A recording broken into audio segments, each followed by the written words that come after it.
Hi friends, ఈ వీడియోలో మనం నల్లమలలో శిథిలమైన 4 ఆమడల పట్టణం, వినాయకమయ్య అనే అతిపెద్ద కోనేరు, పర్వత బండ్లు అనే రవాణా సాధనాలు, శ్రీశైలం వెళ్ళేటప్పుడు మజిలీ గ్రామాలు, దూపాటి సీమను పాలించిన పాలకుల గురించి, దద్దనాల నగరు ఎందుకు శిథిలమైందో మొదలైన ఆసక్తిగల విషయాలను తెలుసుకుందాం. ఇల్లు కాలిపోయింది. ఇల్లు కాలిపోయింది చూడు.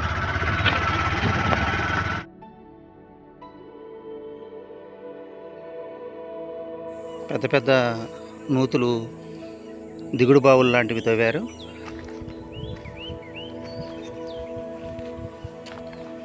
యాత్రికులు బస చేసే ప్రదేశంలో మనకి ఎక్కువగా ఈ రోడ్లు చాలా ఉన్నాయి. ఇక్కడ ఇది ఒక శివాలయం. దీనికి చుట్టువైపులా ఉన్న రాతి రాళ్ళను మొత్తాన్ని తొలగించేశారు.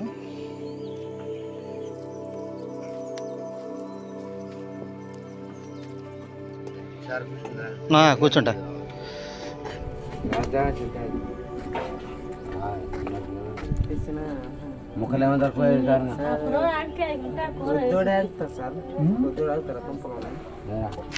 ఎద్దుల బండ్ల ద్వారా వచ్చిన వాళ్ళు, గుర్రపు బండ్ల ద్వారా వచ్చిన వాళ్ళు నీళ్లు తాగడానికి ఏర్పాటు చేసిన ఒక తొట్టి, నీటి తొట్టి, రాతితో ఏర్పాటు చేసిన తొట్టి ఇది. ఇక్కడ ఎక్కువగా భక్తులు బస చేసి ఇక్కడి నుంచి మనకి తెలుగు రాయిని చెరువు అనే ఒక ప్రాంతం ఉంది. ఆ ప్రాంతం దాకా వివిధ వాహనాలు అంటే ఎద్దుల బళ్ళు, గుర్రపు బళ్ళతో ప్రయాణం చేసి ఇట్లా ఎంట్రన్స్ ఉండి ఇక్కడ ఒక ద్వారం లాగుండి నీట్గా ఉండేది. 4 వైపులు 4 ద్వారాలు ఉండేవి. బోల్ రెడ్డి బావి అని ఇక్కడ ఒకటి ఉంది. ఇది ఇట్లా దాదాపు ఉంది. కొంచెం చూసొద్దాం అక్కడ దాకా వెళ్ళి. ఇది ట్రాప్, ఇది జంతువులు పడతానికి ట్రాప్. ఇది ఏమని చెప్పింది, ఎలుగుబంటి తవ్వింది. ఎలుగుబంటి తవ్విద్ది, ఉడుములు ఎలుగుబంట్లు తవ్వేదండి. చిదుగుల కుంట, ఈ ప్రాంతాన్ని చిదుగుల కుంట అంటారు. గతంలో ఇక్కడ ఒక చెంచుగూడు ఉండేది, దాన్నే తెలుగు రాయిని చెరువు అని అంటారు. ఈ పక్కనే ఆ పేరుతో ఒక చెరువు కూడా ఉంది.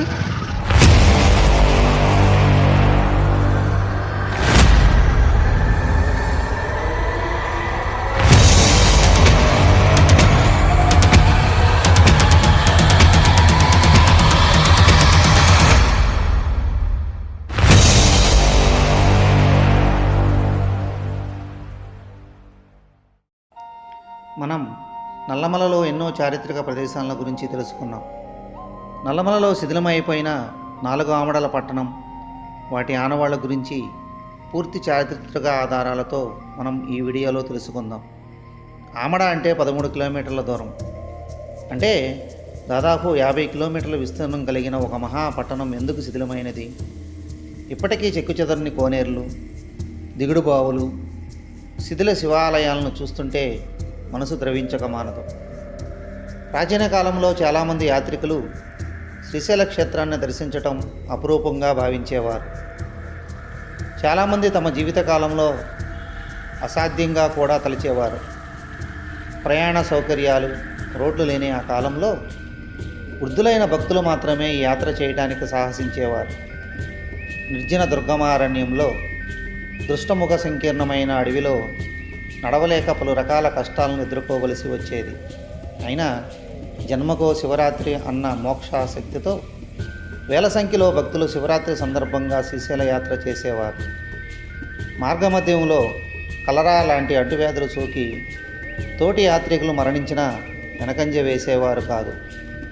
దీనికి శ్రీశైల సమం క్షేత్రం నభూతో నభవిష్యతి అన్న విశ్వాసమే ముఖ్య కారణం. నలుమూలల నుండి శ్రీశైలం చేరడానికి అడవులలో నుండి మార్గాలు ఉండేవి.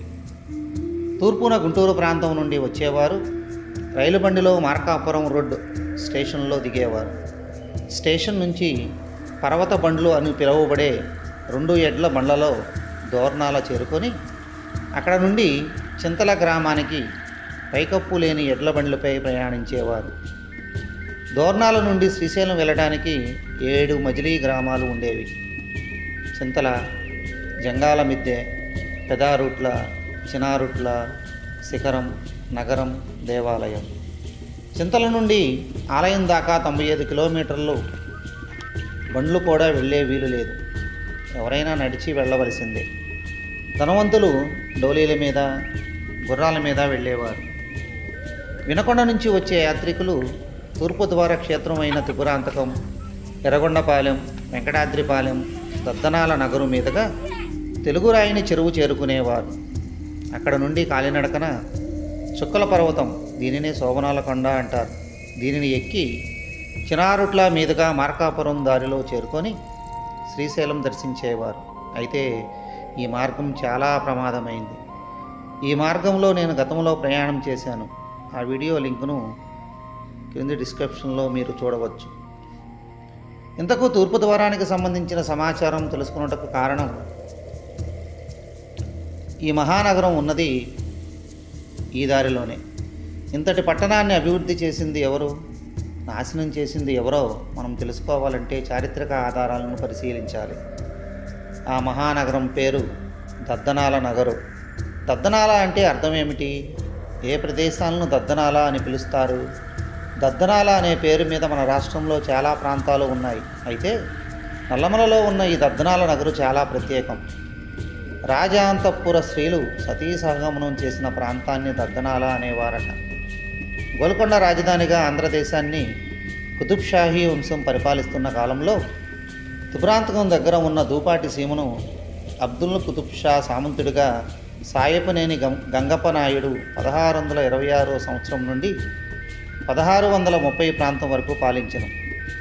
ఆత్మకూరు, సిద్ధాపురం, దూపాటి సీమ, ఖమ్మం తాలూకాలకు మన్నె కావలి రుసుము హక్కు ఇతడు సంపాదించెను. ఈయన తర్వాత కుమారుడు వెంకటాద్రి పాలించుచు తన సీమలో అనేక దేవాలయాలు, చెరువులు నిర్మించెను. నల్లమల అటవీ ప్రాంతంలో దద్దనాల పట్టణం కూడా నిర్మించెను. ఈ పట్టణంలో 500 కోమటి ఇండ్లు, 500 మార్వాడి ఇండ్లు, 60 అందలాలెక్కు ప్రభువుల ఇండ్లు, 11 ఘటాల ఏనుగుశాలలు నిర్మించి ఒక అందమైన పట్టణాన్ని అభివృద్ధి చేశాను. ఇప్పటికీ ఈ ప్రాంతంలో ఇతని పేరు మీద వెంకటాద్రిపాలెం అనే ఊరు ఉంది. దగ్గరలో ఉన్న గుర్రపుశాల అనే గ్రామం బహుశా గుర్రాలను ఉంచే ప్రదేశం అయి ఉండవచ్చు. వెంకటాద్రి గారి సోదరి అక్కమ్మ ఇక్కడ ఒక దేవళం కట్టించెను. ప్రస్తుతం దద్దనాలలో ఉన్న శిథిల శివాలయం ఇదే అయి ఉండవచ్చు. 1630 ప్రాంతంలో ఇతను మరణించెను.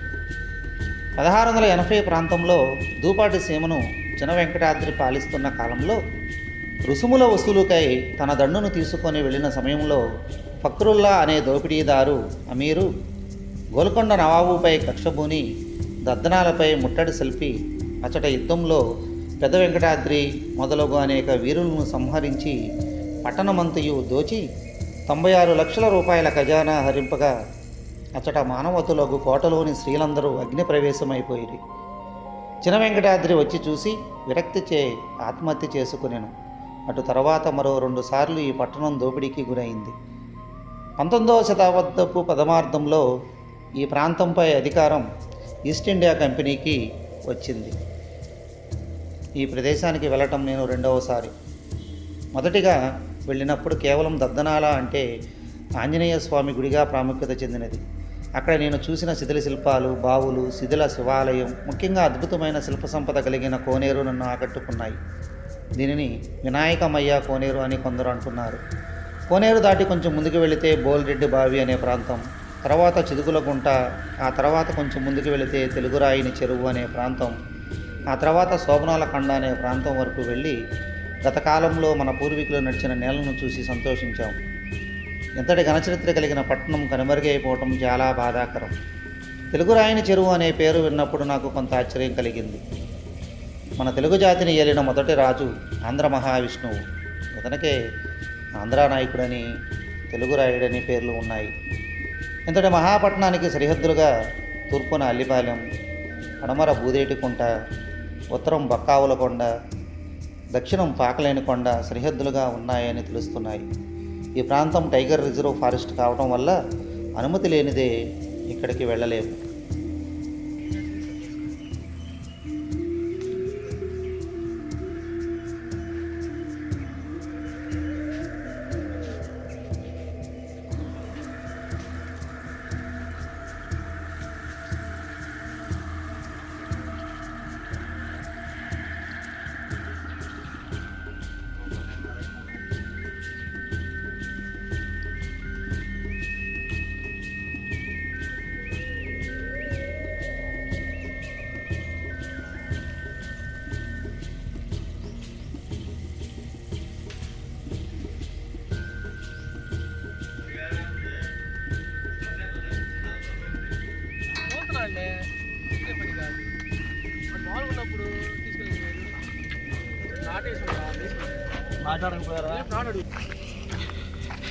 ఇదే దద్దనాల కోనేరు.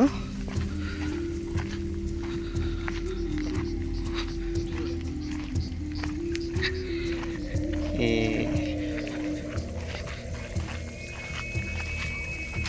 ఎద్దుల బళ్ళ ద్వారా వచ్చిన వాళ్ళు, గుర్రపు బళ్ళ ద్వారా వచ్చిన వాళ్ళు నీళ్లు తాగడానికి ఏర్పాటు చేసిన ఒక తొట్టి, నీటి తొట్టి, రాతితో ఏర్పాటు చేసిన తొట్టి ఇది.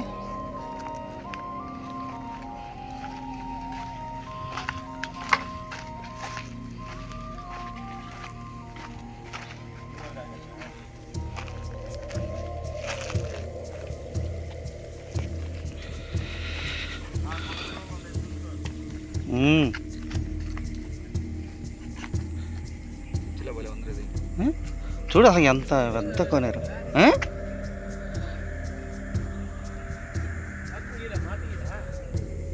ఇదే దద్దనాల కోనేరు.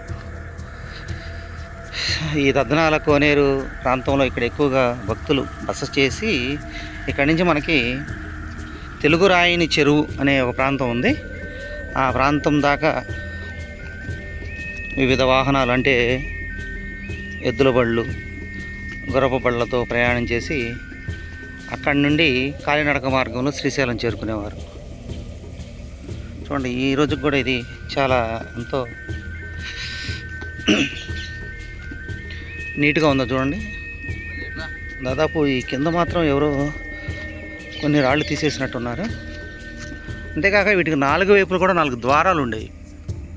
మనం లోపలికి దిగడానికి 4 వైపులో 4 ద్వారాలు ఉన్నాయి. ఆ ద్వారాలు కూడా పడిపోయినాయి.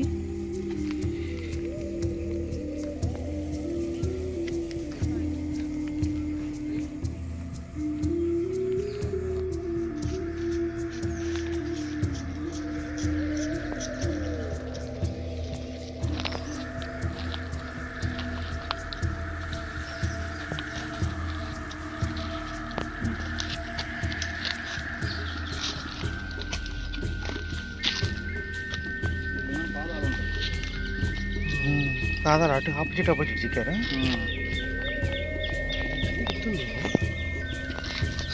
ఇట్లా ఎంట్రన్స్ ఉండి ఇక్కడ ఒక ద్వారం లాగుండి నీట్గా ఉండేది. 4 వైపులు 4 ద్వారాలు ఉండేది. అదే ఇది ఎంట్రన్స్ లేనేగా. ఇట్లా దిగి వెళ్ళి ఆ చెరువులో నీళ్ళు తెచ్చుకున్నాం. కోనేరు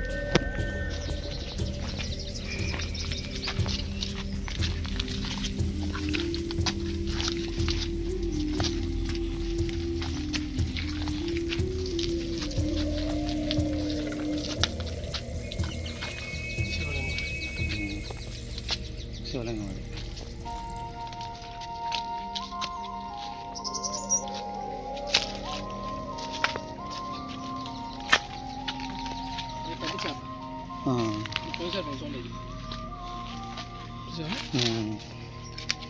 అన్నీ పోయి కాలక్రమేణా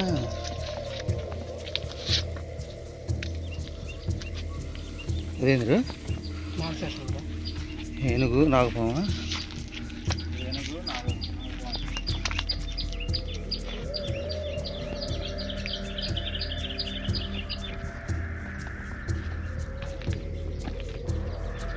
అన్ని చేపలేరా? చుట్టూరు చేపలే.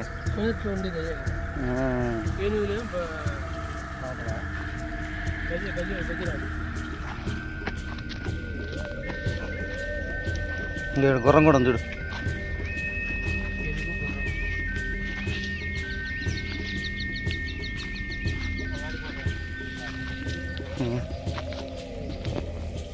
ఇక్కడ కోరికలు తీరిన వాళ్ళంట 1 గంట కడతారంట. అందుకే ఇన్ని గంటలు వచ్చినాయి.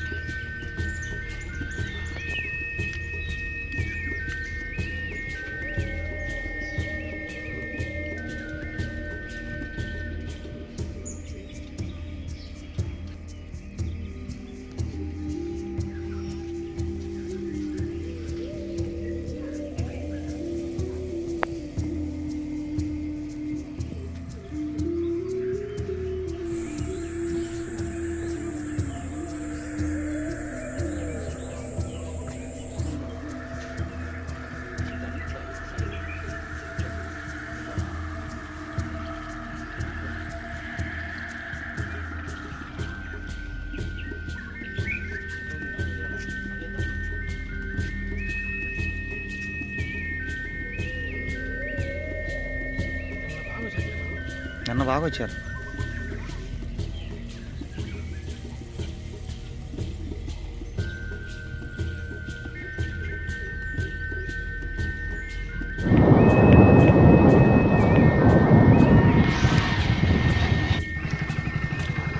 గద్రాల చెరువుని దాటినాక మనకి బోల్ రెడ్డి బావి అని ఇక్కడ ఒకటి ఉంది.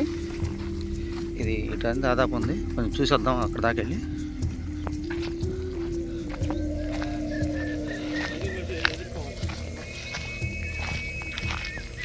అడితే చాలు.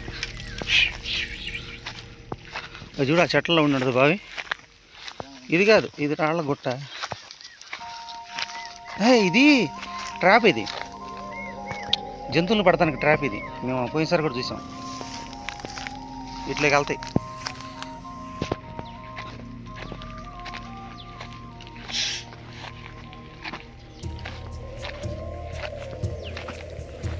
లేదురా బావి, ఇది కానీ ఇది కానీ ఏముండదు. ఇగో ఏది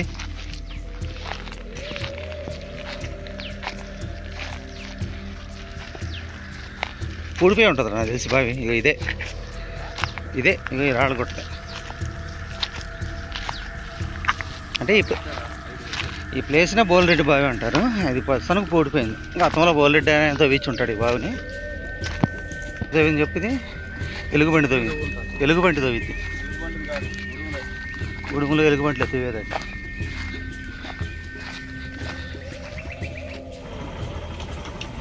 చిదుగుల కుంట, ఈ ప్రాంతాన్ని చిదుగుల కుంట అంటారు. ఎదురుగా ఒక కోనేరు లాంటిది. ఇది జంతువులకు తాగడానికి వాటర్, సాసర్ పిట్స్ అంటారు వీటిని. పైన వర్షం పడటం వల్ల ఈ కొండలో నుంచి నీళ్లు మన వైపు వస్తున్నాయి.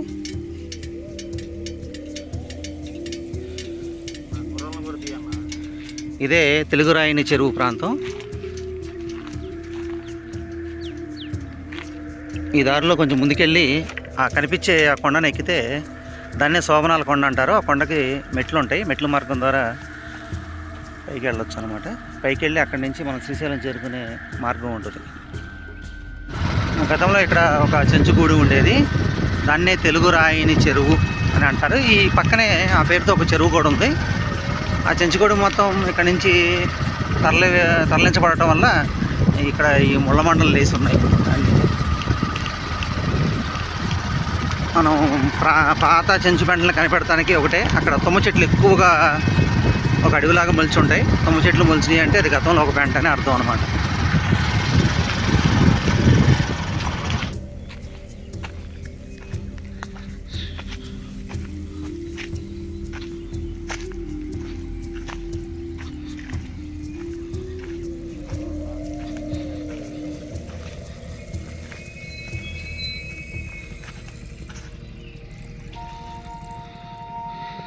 నాగప్రతిమలు,